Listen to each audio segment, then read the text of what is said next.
Assalamualaikum warahmatullahi wabarakatuh. Alhamdulillahirabbil alamin.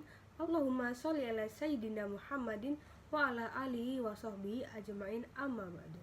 Hai teman-teman, perkenalkan nama aku Adi Hafso dari kelas Public Speaking A1 dengan NIM 040201200028. Nah, pasti teman-teman udah tahu nih apa yang akan dibahas di video ini. Yaps, benar sekali. Kali ini kita akan bahas apa saja sih rahasia tersembunyi di balik menjadi announcer. Di sini aku ngambil referensi artikel jurnal dari salah satu kelompok mahasiswa UIN Sumatera Utara dan berjudul Announcing Skill. Ada udah kepo? Mari kita bahas. Yang pertama ada komunikasi gagasan, atau bisa juga dengan communication of idea. Nah, seorang penyiar mampu menyampaikan gagasan, pemikiran, atau informasi dengan baik agar mudah dipahami oleh pendengar. Nah, maksudnya gimana sih, Kak?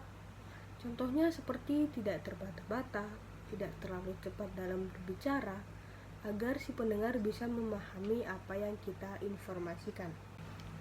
Yang kedua, ada komunikasi kepribadian atau bisa juga dengan communication of personality.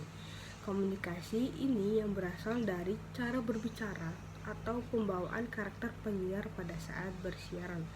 Jadi setiap orang pasti mempunyai karakter atau ciri khas yang berbeda. Contohnya seperti Deddy Mahendra Desta dan Indy Barens. Pasti mereka punya cara berbicara atau pembawaan dalam bersiaran yang berbeda. Jadi setiap orang akan mempunyai ciri khas masing-masing. Yang ketiga, ada proyeksi kepribadian atau bisa juga dengan projection of personality. Nah, di tips yang ketiga ini ada 4, yaitu keaslian. Ya, ini keaslian suara atau tidak dibuat-buat. Nah, yang kedua ada kelincahan dalam berbicara sehingga dinamis dan penuh semangat. Yang ketiga ada keramah tamahan sehingga hangat dan akrab di telinga pendengar. Nah, yang terakhir keempat ada kesanggupan menyesuaikan diri, yakni bisa bekerja dalam tim dan penyiar mampu melayani ragam karakter pendengar. Yang keempat, latihan ala penyiar. Coba deh teman-teman baca koran atau baca majalah dengan gaya seperti penyiar. Sesuaikan gaya penyampaiannya dengan teks yang dibaca. Jika baca berita serius, pembawaannya pun harus membawa berita. Nah, jika baca santai, pembawaannya Anda harus rileks dan personal, seperti sedang mengobrol dengan teman atau adik bisa. Yang kelima, memperluas wawasan. Nah, di samping paham info terkini, pengetahuan umum seorang penyiar mesti luas. Lagi pula, penyiar tidak jarang membahas sekian banyak macam hal. Wawasan bisa dari berbagai sumber. Contohnya seperti dari media, blog, buku, film, pergaulan, dan lingkungan sekitar. Yang penting, Anda harus proaktif guna memperkaya informasi atau wawasan tersebut. Yang keenam, latihan pembawaan diri. Latihan ini bertujuan untuk mengajar gestur dan ekspresi, khususnya jika teman-teman ingin menjadi seorang MC. Lebih afdal lagi jika bila latihannya direkam di kamera, agar teman-teman bisa mengevaluasikan diri. Selanjutnya yang ketujuh ada teknik vokal.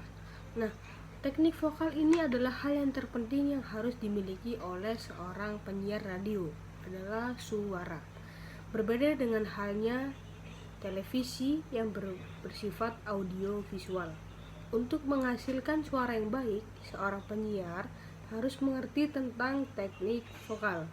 Teknik vokal sendiri adalah cara memproduksikan suara yang baik dan benar sehingga suara yang keluar terdengar jelas, indah, merdu, dan nyaring. Selanjutnya yang ke-8. Nah, ini juga sangat penting banget dalam menjadi seorang announcer, yaitu pelatihan pernapasan. Latihan pernapasan adalah untuk melatih seluruh perangkat bicara, termasuk bagian badan lain yang terkait dalam fungsi penggunaan perangkat bicara.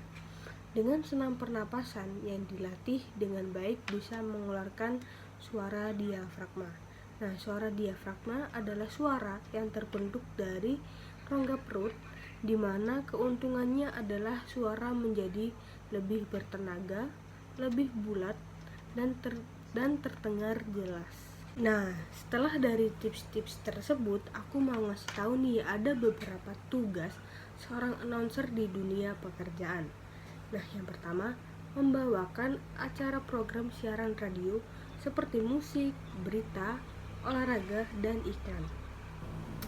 Nah, yang kedua, memperkenalkan dan mewawancarai tamu untuk diskusi dalam program siaran. Nah, yang ketiga, mengumumkan informasi jadwal stasiun radio seperti jadwal program, jeda untuk iklan, dan informasi layanan publik. Selanjutnya yang nomor 4, melakukan riset topik untuk dibahas, dikomentari, dan didiskusikan selama program siaran berjalan. Selanjutnya yang kelima, membaca naskah atau skrip yang sudah disiapkan di acara radio. Yang keenam, memperkenalkan program acara yang selanjutnya dan membantu pendengar untuk mendengarkannya. Selanjutnya, mengomentari beberapa berita penting. Yang terakhir, membacakan pesan dan menerima telepon dari pendengar. Contohnya seperti kirim-kirim surat, request lagu, atau menjawab pertanyaan. Nah, itu tadi beberapa rahasia di balik menjadi seorang announcer. Semoga beberapa tips yang saya bagikan bermanfaat ya teman-teman. Bila ada salah kata mohon dimaafkan. Assalamualaikum warahmatullahi wabarakatuh.